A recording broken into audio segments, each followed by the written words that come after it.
You want to access Jesus in the world?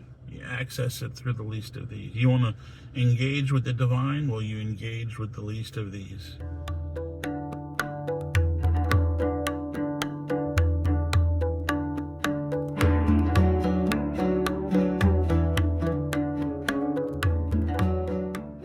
When I went to Guatemala back in 2014, my then congregation, one of the gentlemen had given me about $4,000 in cash. And he said, just hand it out to the people. He said, don't give it to any institutions. Hand it directly to the people. I want to know that 100% of that is going directly to the people. So $4,000 is a hell of a lot of money, particularly in Guatemala. And I was trying to be careful about it because you give somebody a big chunk of change and they become a target. People beat them up, people rob them, people could kill them. So you have to be very careful about how you give that kind of money out. And as I was walking around the market one day, I had handed out a little bit of money, and I felt somebody tugging at my robes, because I always wore my black cassocks when I was out and about in Guatemala. It's sort of expected. And felt somebody pulling at my robe, and turned around and nobody was right there. And then I looked down and there was this very, very short woman, and something was very odd. It took me a second to realize, but she was terribly malformed.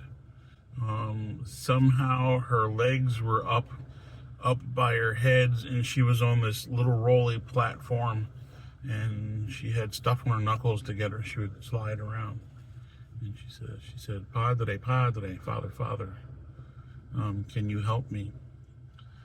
My sister needs medications, and if she dies, there will be nobody to take care of me and take care of her. And I said, well, let me see what it is that you need. And she handed me the prescription, and I could see right off that it was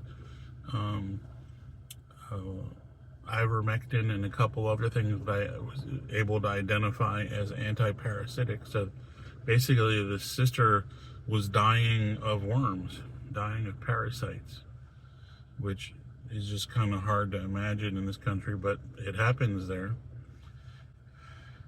And we went to the pharmacy, and her prescriptions were a total of $7. So of course I paid for her prescriptions. And then as she was leaving, I gave her some of the money from my congregant.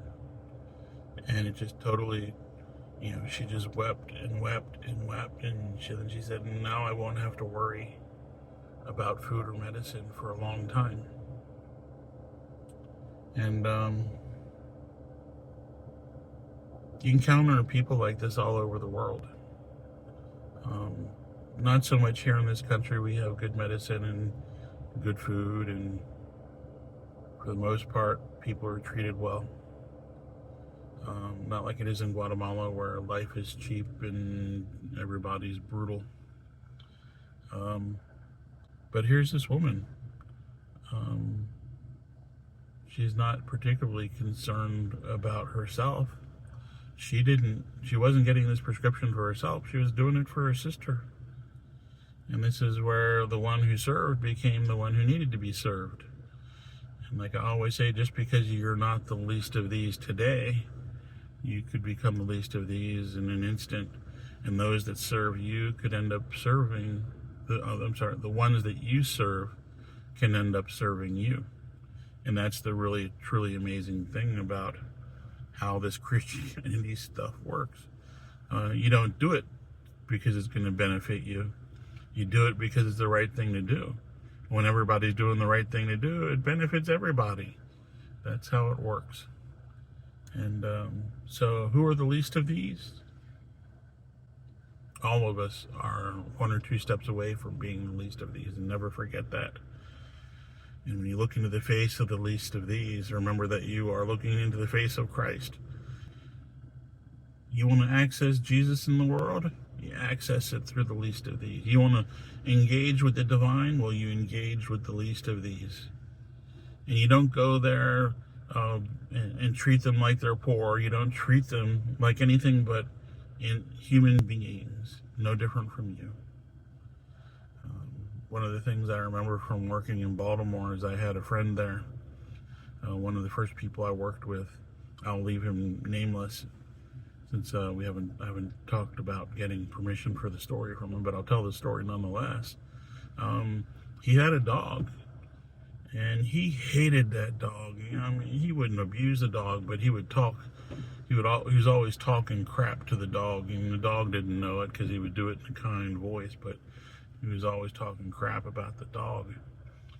And I finally said, "Why do you have a dog if you hate him so much?" And he said, "Well, as you remember, I'm homeless, and if I'm sitting on the curb, nobody will talk to me. They walk by like I don't exist. It doesn't matter what I do. I can rattle a cup, I can cry, I can sit there with the sun, and people just walk on by. But if I have a dog, people will stop to pet the dog, and after they pet the dog, they'll talk to me. And after they talk to me, they might give me $1 or $2 for some food." And I'm telling that story because he was very much the least of these, very much ignored.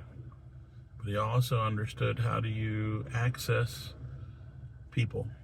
And we need to remember that ourselves. So go in peace to love and serve the Lord. Thanks be to God.